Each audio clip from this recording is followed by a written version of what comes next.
In this problem, we'd like to go ahead and simplify this rational expression. In doing so, we get to assume that none of the denominators are zero, so we're not dealing with times when this 2x squared times y squared is equal to 0. That is, we're not dealing with a time when x is 0 or y is 0.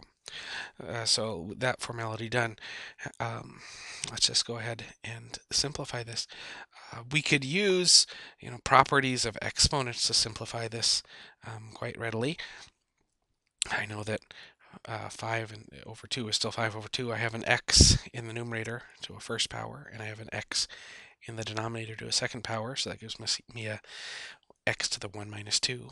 I have a y to the second power in the numerator and a y to the second power in the denominator. That gives me a y to the 2 minus 2. I go ahead and do those simple arithmetics in the exponents. 1 minus 2 is negative 1. 2 minus 2 is 0. X to the minus first, I could rewrite that as an x in the denominator. Y to the 0, that's equal to 1.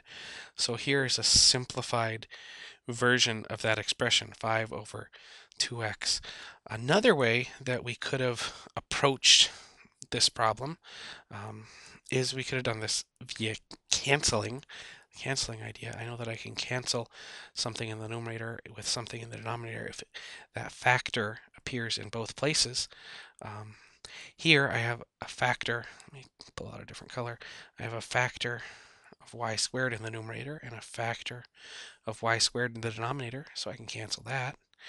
Here I have a factor of x in the numerator.